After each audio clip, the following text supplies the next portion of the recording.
भाई ये क्या फजूल किस्म के बोरिंग तक्कड़ किस्म के मैचेस हो रहे हैं पीएसएल में। मतलब आपने इतना टाइट स्केड्यूल रखा हुआ है अपने पीएसएल का कि आपने दिन में दो दो मैच रखे हुए हैं। एक दोपहर को होता है, एक रात को होता है। ठीक है। मतलब आप ना मगरों ही ला रहे हैं। एक तरह का देखा जाए तो लगता है कि आप जान छुड़ा रहे हो, बस अपनी डोमेस्टिक लीग करवा के पैसे कमा रहे हो। बस कोई मतलब कोई कोई मकसद नहीं है कराने का।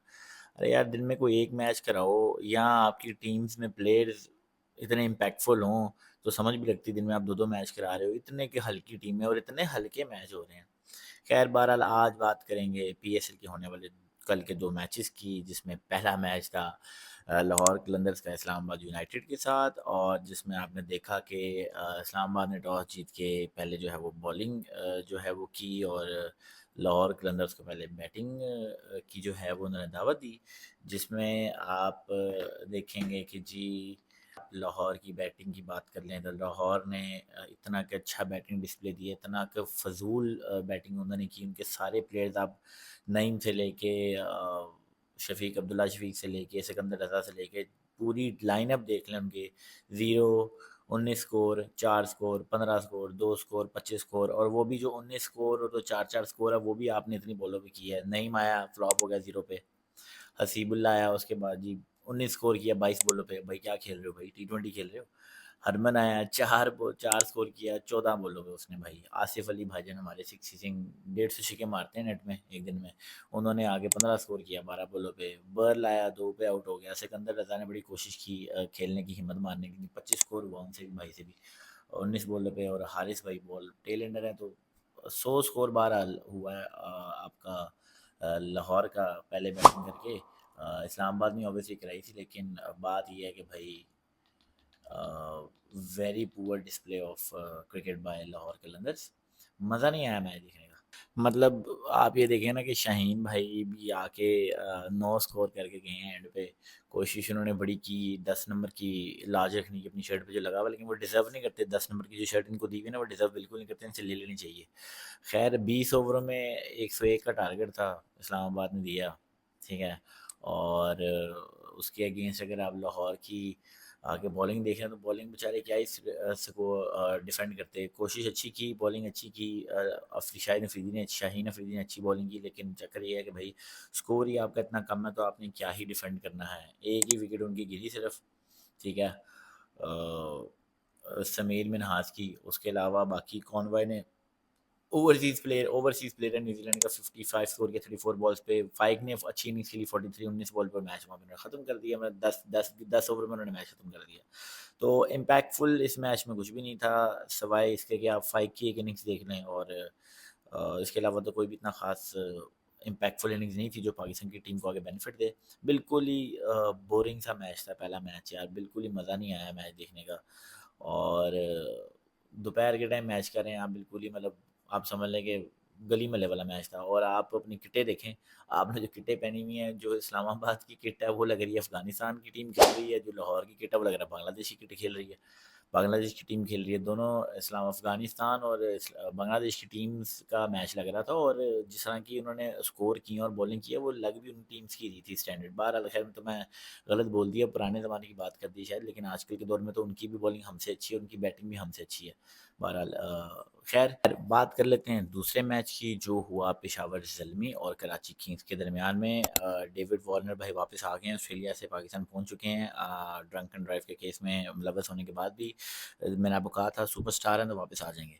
खैर ऐसा दूसरी लीग में तो होता नहीं है, हमारी लीग में ऐसा होता है कि प्लेयर्स जो अपनी कंट्री में छुट्टियों में वापस चले जाते हैं। मतलब बिल्कुल ही क्वालिटी उनको पता ना, हमारी डोमेस्टिक जो है ना, इन्होंने ज़बरदस्ती खिलाना उनके लिए ज़रूरी है, परफॉर्म करना ज़रूरी नहीं है। वार्नर को पता है, इस वजह से वो चिल कर रहा है, इन्जॉय कर रहा है। खैर कराची ने टॉस जीत के पहले बॉलिंग की और पेशावर को बैटिंग दी। ताबड़तोड़ किस्म की बैटिंग की है भाई आपके कुशाल मेंडिस ने। बॉब्जी द किंग ने नहीं, कुशाल मेंडिस ने जो इनिंग्स खेली है, 100 स्कोर मारा उसने 52 बॉल्स पे। वो बड़ी इंपैक्टफुल इनिंग थी। उसके ही वजह से बाबर भाई 87 करके 51 बॉल पे, हालांकि बाबर भाई फॉर्म में आ चुके हैं, ओडीआई की फॉर्म में आ चुके हैं। ओडीआई में कमाल किस्म की परफॉर्मेंस देंगे। आप इनको ओडीआई में डालें, T20 के प्लेयर ये बिल्कुल नहीं है। मैं अभी भी यही कहूँगा, आप 87 स्कोर 51 बॉल्स पे आपने बाबर भाई किया, आपने इस वजह से कर लिया क्योंकि आपके साथ मंडेस बड़ा अच्छा परफॉर्म कर रहा था। और अगर आप टी20 की इनिंग्स खेल रहे होते ना, तो आप ये देखते कि समद ने नीचे से आके 40 स्कोर मार दिए 12 बॉलों पे, और आप ऊपर 51 पे ओपनिंग पे आके 87 पे बैठे थे, 100 मार ही नहीं सके, क्योंकि जब भी आप स्ट्राइक पे आ रहे थे, आप 6 बॉलों में से मेरे ख्याल से कोई एक बॉल के ऊपर ही चौका मार पा रहे थे मुश्किलों से, अदरवाइज आप सिंगल डबल ही कर रहे थे। आपकी कैपेसिटी नहीं है टी20 में खेलने वाली बाबर भाई। आपने 50 भी मेरे ख्याल से जो है ना, वो 35-40 बॉलों के करीब करीब ही किया, और बाकी स्कोर आपने जो 2-3 एंड पे चौके चौके इकट्ठे उठे मार दिए, इसकी वजह से आपका स्ट्राइक रेट जो है वो चला गया 150 प्लस के ऊपर। अदरवाइज आप 120-25 की स्ट्राइक रेट से ही 50 करते हैं। आप ओडीआई की प्लेयर हैं, आप टी20 को माफ़ी दे दें। खैर बहरहाल आप तब तक तो आप खेलेंगे जब तक हमारे पास टी20 के इम्पैक्टफुल प्लेयर नहीं आते पके पके, तब तक हमें आपको टीम में डालना ही पड़ेगा।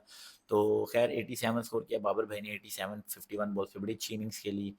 हारिस नहीं चल पाया, हारिस फ्लॉप होता जा रहा है, क्योंकि वो कोई अपने आप को जो है ना कोई इम्प्रूव नहीं कर रहा, तो खैर कोई फ़ायदा नहीं है।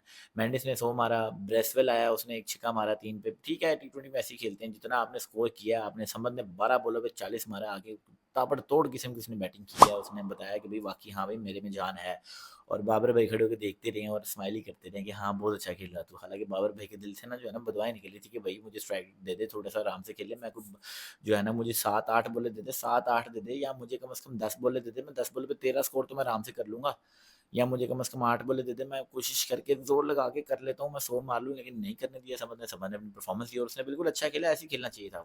246 का स्कोर 20 ओवरों में, इट्स वेरी ह्यूज। यहीं पे आपने कराची की कमर तोड़ दी थी आपने, क्योंकि उन्होंने टॉस जीत के आपको पहले बैटिंग दी, और आपने स्कोर इतना क्लासिकल किया कि उनकी वहीं पे देख के जो उन्होंने कहा कि भाई ये तो ही हमसे होने वाला। तो उन्होंने जो टीम ने उनकी परफॉर्मेंस भी देनी थी, वो अंडर प्रेशर आके वो परफॉर्म ही नहीं कर पाए बेचारे। मेरे ख्याल से क्या ही स्कोर किया है कराची ने यार, 87 लोएस्ट तरीन स्कोर किया है कराची ने। और कराची भाई अब बंदा क्या करें यहाँ पे, मतलब कि जी 87 स्कोर किया है कराची ने रिस्पांस में, जिसमें आप देखें कि हमारे इफ्ती चिया जो हैं, इफ्ती खैर चिया फिर परफॉर्म कर गए हैं, और चाचा ने फिर से 3 विकेटें ले ली हैं 2 ओवर्स करवा के, और चाचा ने टीम में आना ही आना है, मैं तो दस रहा हूँ, जो मर्जी कर लो, चाचा ने टी20 वर्ल्ड कप खेलना है, और फिर इसने परफॉर्म नहीं करना, ये मैं आपको क्लियर बता रहा हूँ।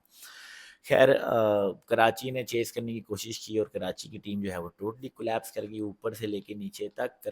कराची में भाई आप वसीम से अगर आप स्टार्ट कर लें तो ज़ीरो आंडा, डेविड वार्नर से स्टार्ट कर लें तो आंडा, सब ने जो है वो फजूल किस्म की इनिंग खेली। मतलब आप देखें कि आप टी डोमेस्टिक की लीग खेल रहे हैं, और आप इतना बड़ा स्कोर चेस कर रहे हैं, आप टेंशन फ्री हो गए भैया, आप चेस करो, आप स्ट्रेस में आके क्यों खेल रहे हो।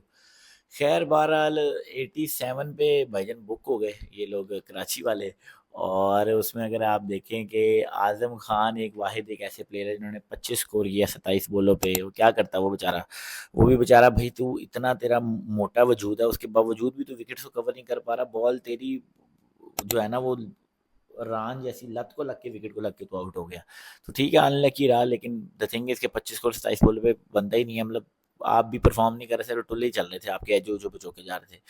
साद भाई 14 किया 11 पे, खुशदिल शाह, ओ भाई खुशदिल शाह नु ते भाई ਜਿਹੜਾ ना अग ला दो ਇਹਨੂੰ भाई, वो ਇਹਨੂੰ ਛੱਡ दो, ਇਹਨੂੰ कर दो भाई यार, बिल्कुल ही इसको लगा दो किसी यार छोटी मोटी डोमेस्टिक टीम का कोच हो यार, इसको साइड पे लगाओ, क्या आपने टीम में प्लेयर डाला हुआ, इसको देखने का दिल नहीं करता, जब भी ये पिच पे आता ना पता लग रहा होता है कि इसने नहीं चलना, इससे नहीं होना, ये नहीं कर पाएगा।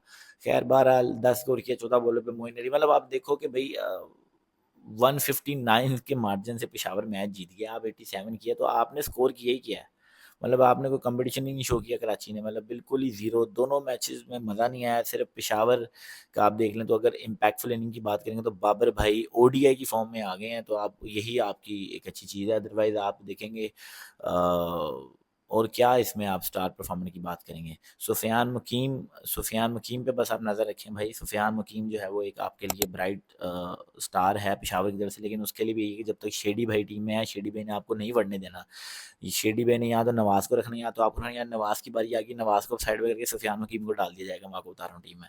खैर बहरहाल सुफियान मुकीम इज़ अ ब्राइट स्टार, और बाबर आजम भाई ओडीआई की फॉर्म में आ गए हैं, फिर बार बार बता रहा हूँ ओडीआई की फॉर्म में आ गए, टी20 की फॉर्म में नहीं आए, ओडीआई की फॉर्म में आ गए, और Samad is also positive aspect, 40 score किया बाहर, लेकिन समद आपको इस तरह की बहुत सारी परफॉर्मेंसेज अभी देनी पड़ेंगी कंसिस्टेंसी के साथ, फिर ही आप जाके आगे टीम में पक्की स्लॉट अप रख सकोगे। वैसे पाकिस्तान की टीम से आपने डेब्यूट कर लिया, वो तो टीम में आना आपके लिए आपको मुश्किल काम नहीं है।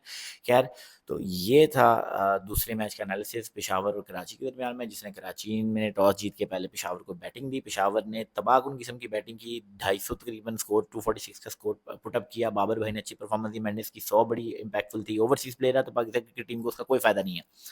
और अगर आप कराची किंग्स की बात करें, 87 पे भी वो बुक हो गए। अरशद राना बांग्लादेश का जो बॉलर है ना, उसकी पेस नहीं आपसे खेली जा रही, आजम भाई से भी नहीं पकड़ी जा रही थी। आजम भाई को देखते ना, वो चीखें निकल गई थी उनकी पेस पे। 142 पे वो अगला बॉल मार रहा है ना, तो नहीं पकड़ी जा रही। और उसने विकेटें भी देखी, 3 उसे विकेटें पड़ गई हैं 7 स्कोर दे के 4 ओवर में। भाई कमाल किस्म की। सईद अजैसर, सईद अजमल बॉलिंग कर रहा था या उमर गुल बॉलिंग कर रहा था इम्पैक्ट टाइम पे।